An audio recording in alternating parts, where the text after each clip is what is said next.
Hello, everyone, and welcome to the podcast. I'm your host today, Ryan King. Today, we're going to sit down and talk about mental health.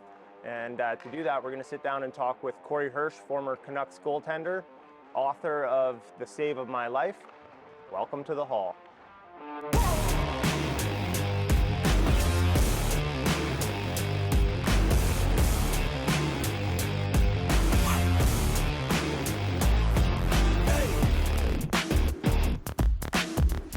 Thanks for coming on. I had the pleasure of seeing you in Kelowna in June.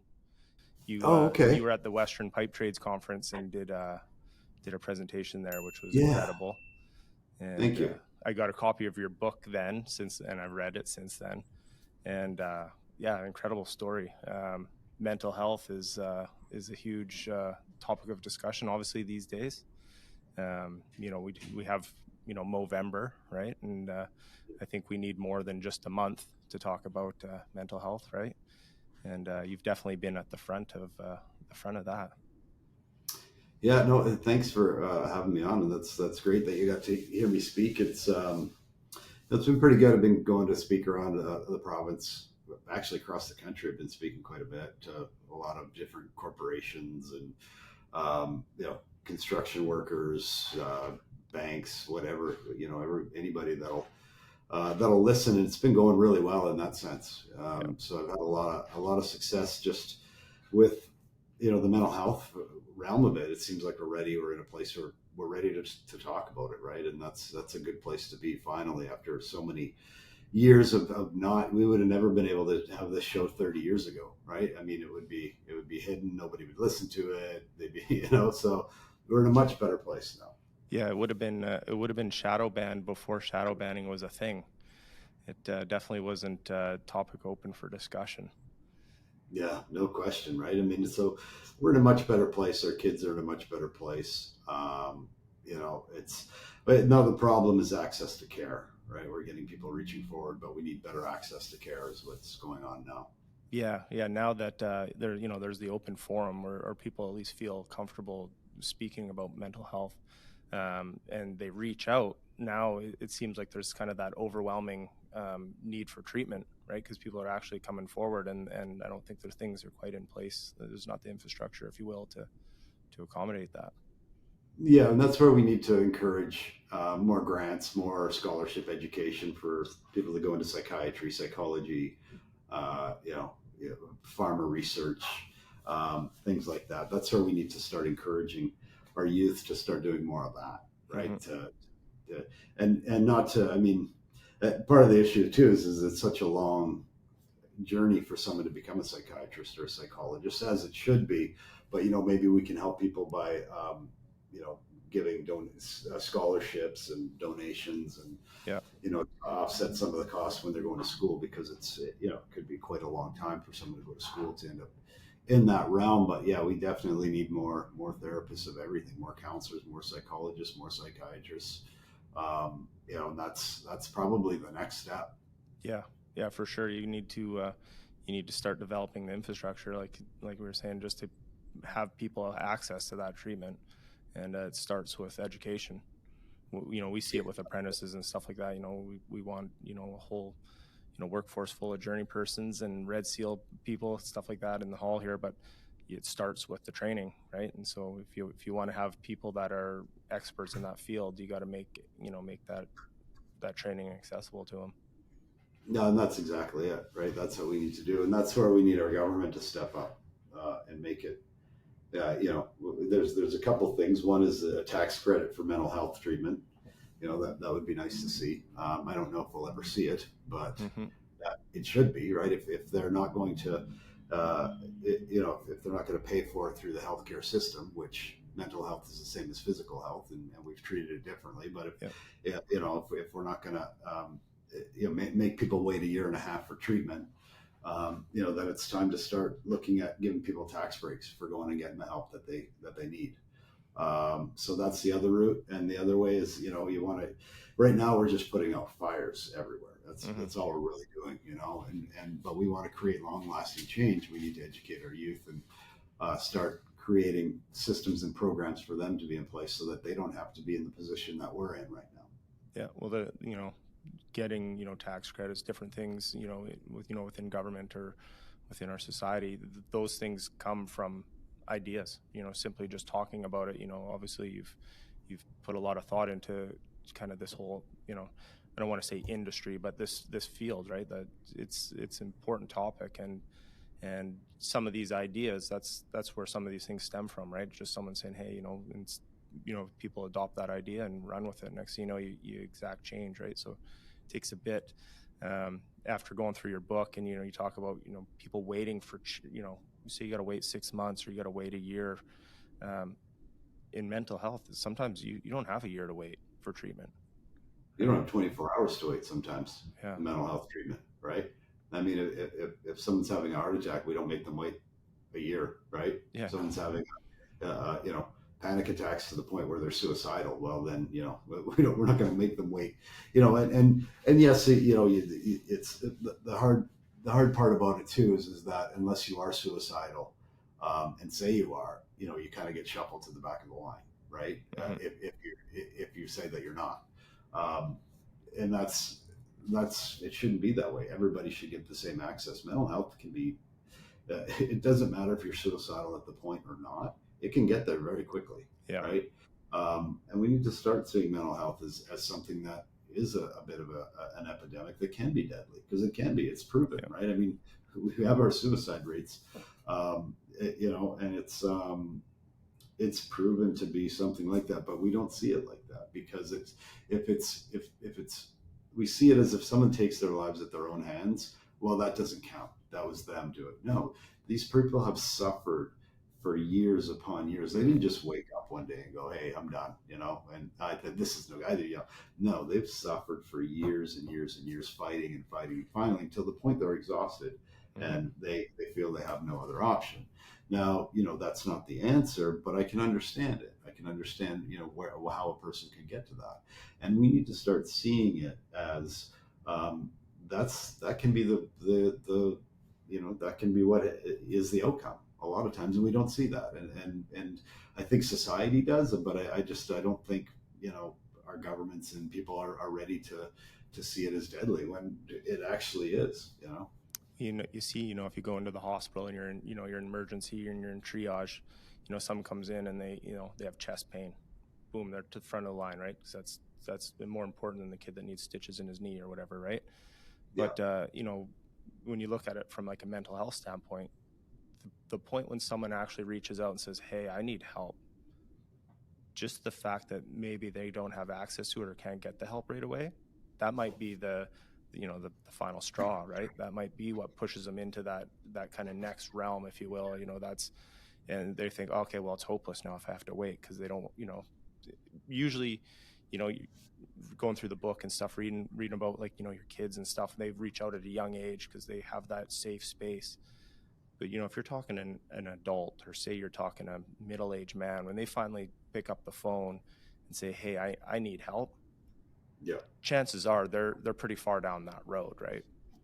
And that's exactly it. That was, that was me. I mean, when I finally reached out for help, it was because I had no choice, right? It was that, or again, you read my book, Taking My Own Life. Like, I had two options there, and I chose to ask for help, and thank goodness I did, right? Because that was the right decision. And when your brain's sick like that, you're not in the right mind to make very good decisions, right? So that's where we need to start treating it differently. But the problem with mental health is that because there's no definitive blood test, or there's no definitive MRI or something that can say, hey, you've got an artery blocked. Yeah, you're about to have a heart attack, right? Yeah. When it's your brain, there's no blood test to say, yeah, you're close to being, taking your own life. There's nothing like that. So we just kind of shuffle it, like what it is. But we need to treat everybody like it's because that is a possibility, right? I mean, and hopefully, again, people that are out there listening don't ever get to the point that I got to, right? I mean, because, sometimes we just go through our struggles and we just need help. But we need to treat every case like, hey, this could be a possible outcome. And we need to help these people. When you think like, people that have gone through drug or alcohol recovery, or like people like yourself that are so in tune with like mental health struggles, you can see it, right? Like like an alcoholic could see someone and be like, yeah, that person's hiding it. I did the same Oh things. I yeah. used to. And so, from like a mental health standpoint, you could probably be in a room with someone, listening to them talk, their mannerisms, and you can be like, yeah, the hair on the back of your neck sticks up, right? You can see Oh that. yeah. For the general public, we don't all have, we're not in tune with it like that, but what we can all do is be kind to one another, right? Sometimes that's all it takes, at least to give that person another day, is to be kind to them, and maybe you're just an ear to listen, right? Yeah, it's as we all, as a society, become more, obviously this discussion is kind of more open forum than it was, say, in '94, right? Yeah. Absolutely. It kind of lends itself to kind of help people at least get to a point where they can make the decision for themselves to say, hey, maybe I need help. I'm going to just read an excerpt from the start of the book here, Corey. I just wanted to be at peace. I want it more than life itself. So I'm about to drive my car off of this cliff at 140 miles an hour. It makes no sense at all from the outside. On paper, my life is about as perfect as could ever ask for. I'm living all my wildest dreams. You see, all I ever wanted to be, ever since I was a little kid, was a goalie. The exact moment I saw Jerry Cheevers wearing the iconic fiberglass mask on Hockey Night in Canada, the one with the little black stitches painted all over it, I just knew, that's it. I know what I want to do with my life. I want to be the guy behind the mask. So, kind of the start of your book here, you talk about where you're at. So you're in the NHL. Oh yeah. You're living your dream, and now you find yourself behind the wheel of your car thinking, I don't want to do this anymore. Yeah. No question. And um, you know, that's the thing is that 3 months earlier, prior to that moment, I had a silver medal at the Olympics, right? Probably a month before that, I drank out of the Stanley Cup, but none of it matters. It doesn't, Yeah. when your brain isn't well, and you're not thinking, it doesn't matter. It goes back to the saying, if you don't have your health, what else matters? Nothing. Yeah. Right. And it goes back to that. So, that's the hard part too, is that people like to, and because they try to understand, they try to empathize. You have all this in your life. You've got these great things. You've got all this. You've done that. Why can't you just be happy? Why can't you just get it together? Well, if my leg was broken or your leg was broken, I said, hey, why can't you just get up and walk and run? Right? Yeah. It's just a leg. Like, what you have all these great things. You have all these. You've got a great house and great kids. Why can't you just run on that broken leg? Right? It's the same thing. It doesn't work that way, right? Yeah. Like you can't see. I couldn't see it tomorrow, right? Yeah. I couldn't see it tomorrow. And the book and all that, and the story is all that. But I guess when I look back too, though, I still had some hope, or I wouldn't be here, right? I mean, I still had some hope, and rightfully so. And I'm glad I did. And typically there's two. When somebody has a plan to take their own life, like they've planned it out, they've set it out, they've sorted it out, that's when it gets really scary, right? Mm-hmm. That's why I always say, hey, when you're talking to someone and they say they're suicidal, make sure you ask them if they have a plan, right? Yeah. If they both do, and do it in the kindest, gentlest way possible, because if they have a plan, next level. That's next level. Yeah. See, I went out there, I didn't really have a plan, right? I just was desperate. I just felt like I had no hope left. I didn't know what to do. I didn't know where to go. I didn't know where to turn. Felt like I couldn't talk to anybody. So, thank goodness it ended up the way it did, which was me still being here. Because, I don't know where everybody is out there is at, but it gets better. It does. It gets a lot better.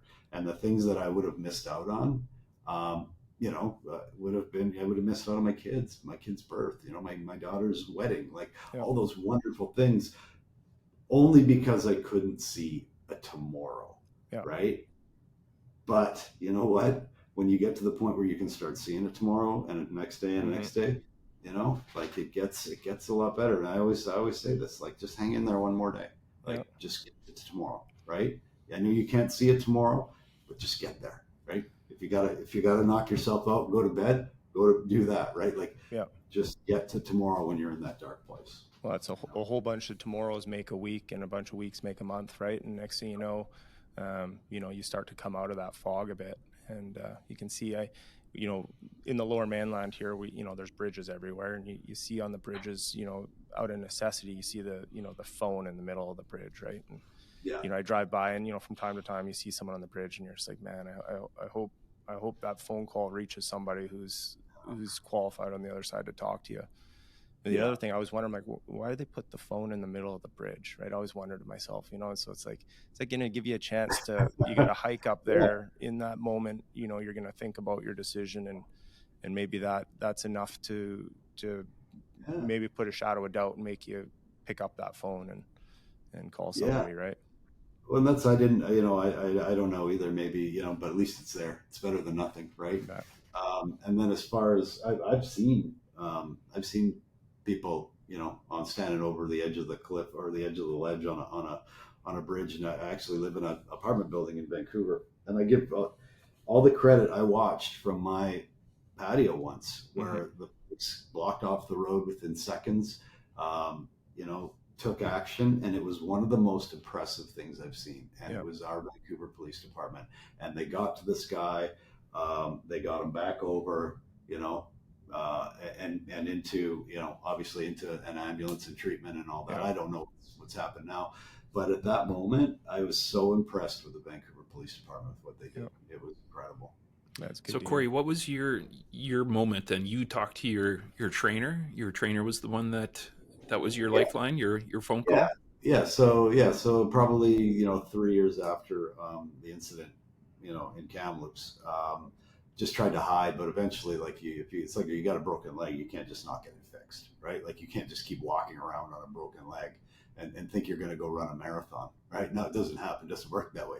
And brain's the same way. Like I tried to just kind of hope it would go away, right?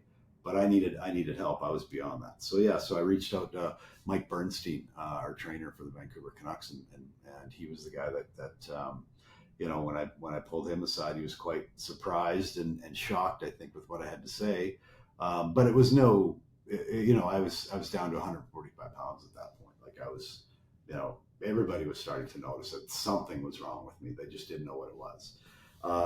And then, so it was Mike Bernstein that put the wheels in motion and got me to see a psychologist. And then that's how I ended up getting diagnosed. But I was at the point though, where it was, like I said, I'd lost 30 pounds, it was either I was going to shrink away to nothing or end up taking my own life at that point, or I had a choice to reach out to a trainer. And hopefully, like I say, that's why we need to get people sooner, right? Don't wait till it's that dire and you're that desperate, right? Go get the help. That's my message. Don't wait until I get to the point where it's almost like it's touch and go, whether or not you're going to be here the next day. Mm-hmm. Sorry, Ryan, I just want to jump in one more time then. So you had talked to Mike Bernstein, and I think I read that that was a weight off your shoulders, and you went out and had a shutout that night, was it? No. Or was it the next game was a shutout? No? Yeah, no, that night I went and played out. When I talked to Mike Bernstein, I went that night. I played against the Islanders, and I was terrible, because I didn't know what was going on. I talked to Mike Bernstein just out of maybe a chance in a million, might as well, right? Because if it doesn't work next week, I'm not going to be around anyways, So, but what happened was that a week later, when we flew back from New York and the island, where I had talked to Mike Bernstein, when we flew back to Vancouver, he had a psychologist come to my apartment, and the psychologist was the one that afternoon basically gave me what the diagnosis and the treatment options, and and basically that I was going to go on to live a great life, and that's how relieved I was to know that there was a name for it, right? Like there was something that was treatable. Like up to that point, I just thought I was doomed to a life of mental health and not being able to think normally or do, even live a life. So it was that night after he came to my apartment that afternoon that I went and shut out Dallas that night, just out of, but it's not like it just went away because I got diagnosed. It's not a movie, right? Where everyone's happy at the end and everybody hugs. He was right, it is treatable, it is curable, but I got to stay on top of it. It doesn't go away, So, That's a huge kind of milestone in call it your mental health journey or whatever. It's like you're struggling for X amount of years, and all of a sudden to have, okay, this has a name, or this has a diagnosis. Some people probably don't even get to that step, right? I'm sure the guys in the locker room can see you, the coaches can see you. They probably thought something was going on, whether it be alcohol or drugs or out partying. They thought there was something, and they probably didn't want to broach the subject. And they're just okay, well, we'll just keep tabs on them, right? And then when you came forward and said, hey, I'm having these mental health things, they're probably like, what? And then I no, hold up, back up the truck. I didn't tell anybody even when I got diagnosed. I still told nobody after that. Okay. Until that Players Tribune article came out. Yeah. That was the first time I ever told anybody. Okay. So other than family and that. Yeah. So I still hid for another 20 years. Right. Yeah. And just kind of the rest of that season, just kind of pretended like nothing happened. Right. And nobody really wanted to talk about it. But what happens is when people don't know, they make up their own reasons. Right. Yeah. Because, well, why, it must be this, it must be that, or he's just a bad team guy. Right? I got that because I was late in it, right? But so people will make up their own assumptions. That's why it's important to be open, right? Yeah. And open about it. It's your business, but if you got to be open about it, and there's people around you that are affected by it, you got to tell them. You got to tell them why, and you'll get a lot more understanding than them having to guess at why you're late 3 times this week, to work. Now they don't know that your dog has passed or something, right? Yeah. Tell them. Right. And they'll be a lot more easygoing and sympathetic and help you out than if you don't. Well, you think in like the team environment, or, the job site environment, the family environment, your teammates, your family mates, your workmates, generally they'll help you, right? Like on the ice, if you're having a problem with something and you said, hey, whatever it is, I'm having problems, saving shots from my right side or whatever, someone's going to give you some pointers. They're going to give you some tips. They're going to talk about it. So the same thing, you hope now, in 2023 that, you wouldn't get that long in the locker room. You wouldn't be able to lose that 30 pounds without someone coming by and taking you aside and saying, hey, like, what do you got going on? Right. Let's talk. Absolutely. Right? You hope that's where we're at nowadays, that you could have someone kind of, offer help, if you will, before it even gets to that point. Right. Yeah, well, and in today's world, I'd be a lot more comfortable going to a trainer and saying, hey, or my agent or somebody, hey, something's going on, Well, so it wouldn't have gotten to that point. But yeah, I mean, back then they didn't say anything. I mean, never, right? And it was, and that's the other thing is, why wasn't I taught this stuff in high school, right, or middle school? I didn't even know what obsessive-compulsive disorder was when he told me, right? Like, why are we not telling people about this stuff? People are walking around, and there's kids right now walking around with OCD that have no idea they have OCD. They just think that they're messed up and they can't tell anybody, right? This needs to be stuff that's in our schools. We need to educate people on this stuff.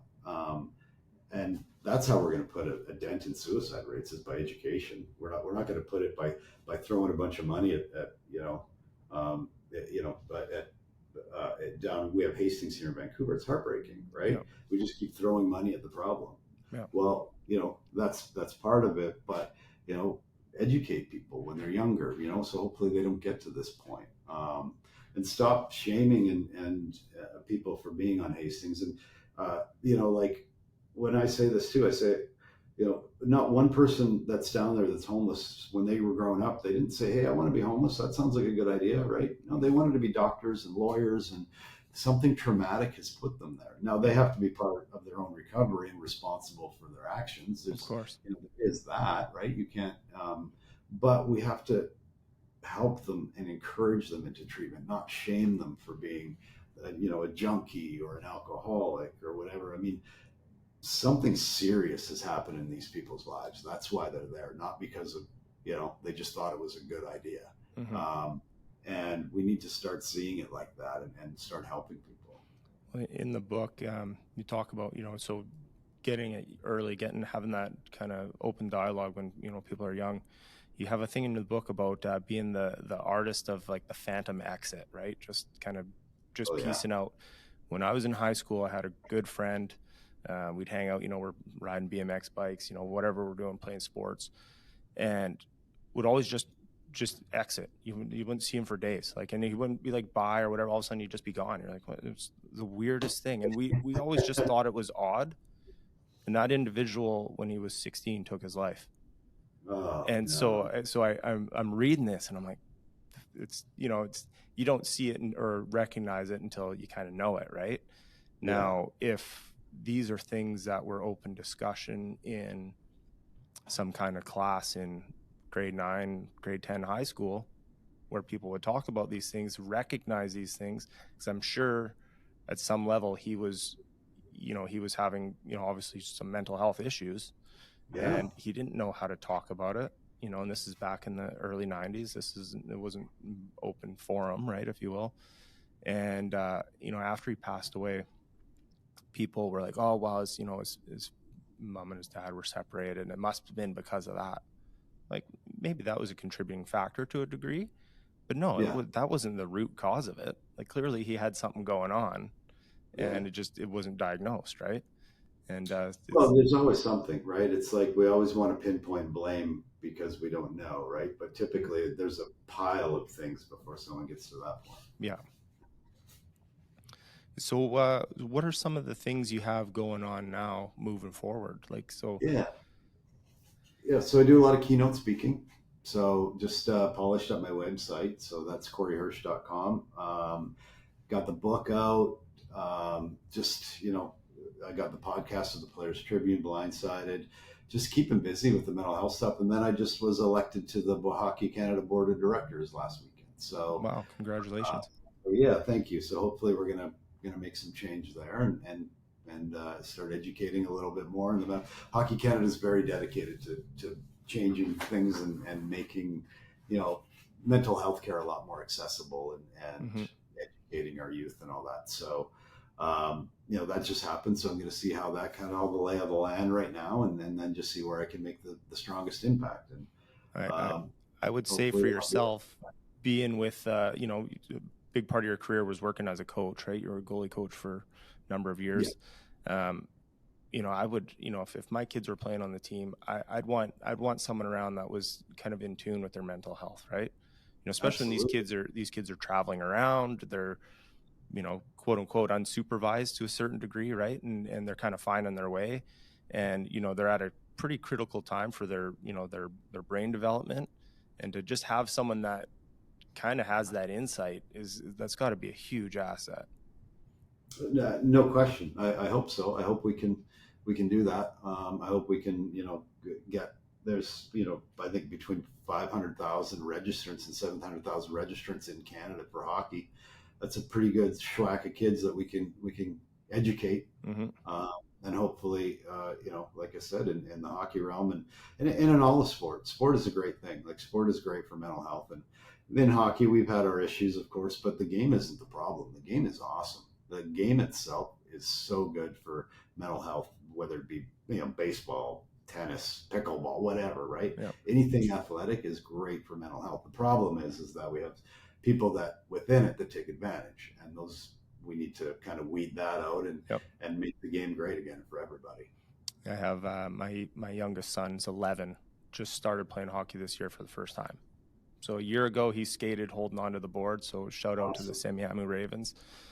But what an absolute incredible environment for the kids. Yeah. He's playing with kids that can skate circles around him, and there's just the camaraderie, from the coaching staff down to the players. It's just what an incredible environment for kids to grow and learn. And they learn some adversity. When you play a game where it's team versus team, one team's going to win, one team's going to lose, right? And there's all kinds of lessons hidden in there, right? Absolutely. And I say this to people, hockey didn't do any of this to me. Hockey had nothing. I was genetically predisposed to it. This was going to happen to me whether I played hockey or what. But hockey actually saved my life.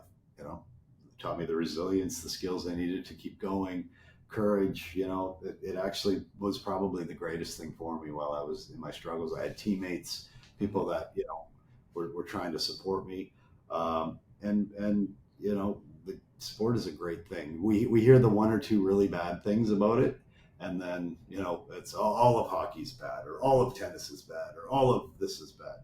No, we need to weed out the people that are taking advantage of the game for whatever their crap is. But the game itself is a great game, and athletics in any form of exercise is outstanding for mental health.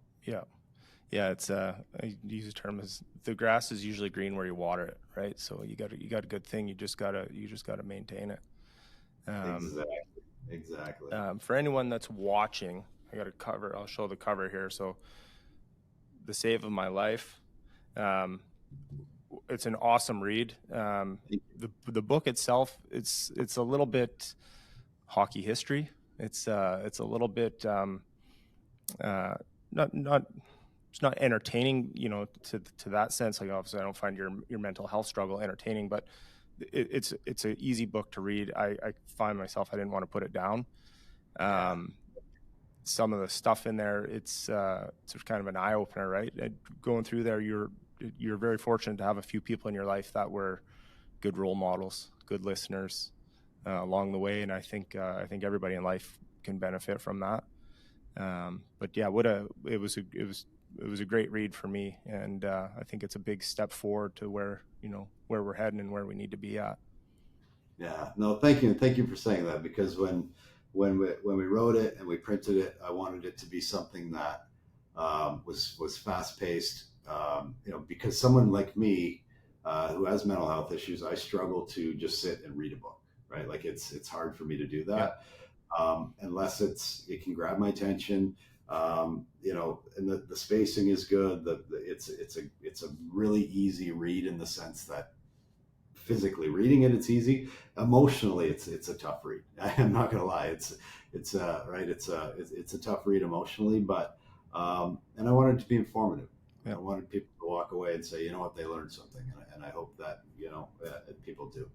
I would think anyone that was reading it that potentially maybe even thinks or has a hinkling that maybe they have some kind of mental health underlying issues, or there are things they haven't spoken about yet.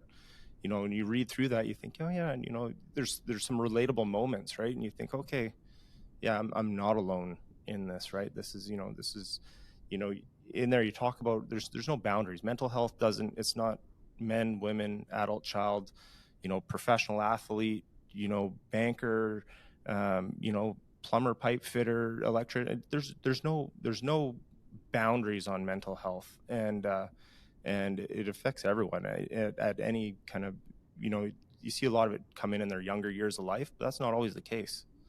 There's a lot of people that have mental health struggles later in life and probably struggled through it their whole life, and it's kind of manifesting, at that late stage. But it's great for someone to just read and then go, hey, maybe maybe I'm going to make a phone call. Well, I hope so. That was the goal of the book, and I really hope it does that. So thank you for saying that. Yeah, well, thank you very much, Corey, for taking the time out of your day to sit and chat with us. And I'm sure we'll sit down again at some point. Awesome. We can do round 2, and I'll come in studio next time when I got a little more time. Awesome. Yeah, you're always welcome. Thanks, guys. Right on. Thank you very much. Appreciate it. Cheers. Thank you.